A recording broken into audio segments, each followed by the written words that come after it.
Roy Suryo diketahui ikut mengunggah foto Candi Borobudur yang diedit mirip wajah Presiden Joko Widodo. Atas unggahannya tersebut, pakar telematika itu terancam dipolisikan. Yang jelas adalah semua itu adalah editan dari orang lain. Ada 3 jenis konten hoax yang dapat dipidana penjara antara 4 sampai 6 tahun. Beragam seruan penangkapan dan juga desakan Roy untuk meminta maaf menggema di jagat maya. Dengan rasa pertanggung jawab saya besar, dengan sepenuh hati yang saya paling dalam, ya saya mohon maaf. Seenaknya berbuat sesuatu, setelah polisi melakukan tindakan, minta maaf. Ini apa-apaan yang begini. Bang Roy Suryo yang mengunggah juga ya? Aku mengunggah, memang saya mengunggah, aku mengunggah, memang saya mengunggah. Saya sudah sampaikan kepada Kapolri, jangan lagi ada maaf, tindak saja. Kalau itu nanti diberi maaf, apa mungkin nggak tertib negara ini. Nyata tak salah, tidak. Lalu, akankah Roy berhadapan dengan hukum meski ia bukan pengunggah pertama ataupun pembuat meme ini? Walaupun kita hanya sebagai pen-share informasi tersebut, kita juga bisa kena ancaman hukuman yang sama. Saya pikir aparat penegak hukum mesti merespon itu, apalagi nanti kalau ada aduan ya harus direspon dengan baik, jangan didiamkan, karena ini sebuah presiden buruk bagi pelajaran politik anak-anak kita nanti ke depan. Lambang-lambang negara, simbol-simbol negara harus dihormati. Pakar Keamanan Cyber Communication and Information System Security Research Center atau CSREC, Pratama Persada memberikan tanggapannya terkait kasus yang menimpa pakar telematika Roy Suryo. Saat ini bukan hanya mengatur pidana ini dikenakan kepada si pembuat berita, tetapi juga diberikan sanksi yang sama kepada pelaku yang turut serta membagikan, mentransmisikan, share, forward berita-berita palsu atau berita-berita hoax atau berita yang melanggar syarat tersebut. Bang Roy Suryo yang mengunggah juga ya? Aku mengunggah, memang saya mengunggah, aku mengunggah, memang saya mengunggah. Diketahui sebelumnya, Roy Suryo sempat mengunggah foto stupa yang menyerupai Presiden Joko Widodo atau Jokowi melalui akun Twitter pribadinya. Unggahan Roy Suryo tersebut menjadi ramai dan dinilai melecehkan Presiden Jokowi sebagai kepala negara sekaligus melecehkan lambang agama Buddha. Meskipun telah memberikan klarifikasi dan memohon maaf, Roy Suryo dinilai tetap bisa berpeluang untuk terjerat pidana. Hal tersebut disampaikan oleh pakar keamanan cyber CSREC, Pratama Persada.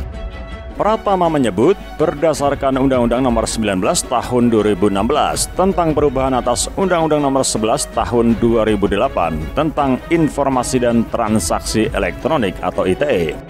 Ada 3 jenis konten hoax yang dapat dipidana penjara antara 4 sampai 6 tahun dan didenda maksimal 750 juta sampai 1 miliar rupiah, diantaranya pencemaran nama baik dan fitnah, melanggar pasal 27 ayat 3, penipuan untuk motif ekonomi yang merugikan konsumen, melanggar pasal 28 ayat 1, provokasi terkait SARA, melanggar pasal 28 ayat 2. Pratama menjelaskan peraturan tersebut tidak hanya dapat dikenakan pada si pembuat berita hoax saja, namun juga bisa dikenakan kepada pelaku yang turut serta membagikan berita hoax atau berita yang melanggar syarat tersebut.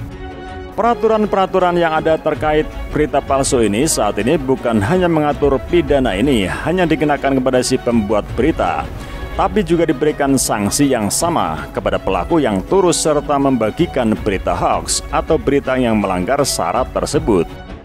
Oleh karena itu kita harus berhati-hati. Walaupun kita hanya membagikan informasi hoax tersebut, kita juga bisa kena ancaman hukuman yang sama. Kata Pratama dikutip dari tayangan video di kanal YouTube Kompas TV, Jumat 17 Juni 2022. Kita harus berhati-hati ketika memposting suatu informasi atau berita ke internet atau ke media sosial, karena informasi-informasi yang isinya hoax atau tidak benar atau melanggar SARA begitu berpotensi untuk melanggar hukum yang ada di Indonesia. Roy Suryo beralasan penghapusan unggahan foto stupa Borobudur dengan wajah Jokowi agar masyarakat tidak memperoleh info yang sesat. Terlebih, Roy Suryo sendiri merupakan orang yang memiliki banyak followers di akun sosial medianya, sehingga unggahan berita hoax tersebut akan lebih banyak dilihat dan diperhatikan oleh publik. Apalagi ketika yang menyebarkan atau mengunggah ulang berita hoax ini adalah orang-orang yang memiliki follower lebih banyak. Contohnya, misalkan Pak Roy Suryo, dia lebih influencer dibandingkan orang yang membuat informasi aslinya. Sehingga ketika informasi tersebut dibuat oleh orang yang tidak memiliki follower yang banyak, berita itu biasanya akan hilang begitu saja. Tetapi ketika diposting oleh orang yang memiliki follower sangat tinggi seperti Pak Roy Suryo ini, tentu saja yang melihat dan memperhatikan semakin banyak dan akhirnya menjadi ramai, ungkap Pratama. Oleh karena itu, Pratama meminta semua pihak untuk bisa berhati-hati dalam mengunggah suatu informasi atau berita ke sosial media. Pasalnya, informasi yang berisi hoax atau melanggar SARA sangat berpotensi melanggar hukum yang ada di Indonesia. Masalah yang menimpa Pak Roy Suryo belakangan ini menjadi pelajaran bagi kita semua bahwa kita harus berhati-hati dalam mengunggah suatu informasi atau berita ke media sosial. Karena informasi yang isinya hoax atau tidak benar, melanggar SARA itu berpotensi melanggar hukum yang ada di Indonesia. Pungkasnya, diberitakan sebelumnya, Roy Suryo akhirnya meminta maaf kepada masyarakat, khususnya umat Buddha, terkait unggahannya di media sosial Twitter tentang foto stupa menyerupai Presiden Joko Widodo. Mantan Menteri Pemuda dan Olahraga era Presiden SBY ini mengaku tidak memiliki niatan untuk melecehkan kepala negara, apalagi lambang dari agama Buddha. Saya juga ingin menyampaikan klarifikasi ini sekaligus rasa pertanggungjawaban saya yang besar dan dengan sepenuh hati saya yang paling dalam. Saya mohon maaf kepada seluruh umat Buddha atau masyarakat yang mungkin terkena imbas dari kasus ini gara-gara ada provokasi yang ada. Tidak ada satupun niat saya untuk melakukan itu, kata Roy Suryo setelah menyambangi Polda Metro Jaya, Jakarta, Kamis 16 Juli 2022. Roy Suryo, mantan menteri yang tidak hafal lagu Indonesia Raya dan namanya yang selalu dikaitkan dengan kasus Panci, kembali bikin ulah. Ini memang bahasa yang ditulis di Twitter ini cukup kritis ya, sah-sah saja gitu, sah-sah saja gitu. Kritik apa yang kau bilang? Kritik dari Jokowi? Di mana kau tunjuk kritiknya? Kita dengarkan dulu.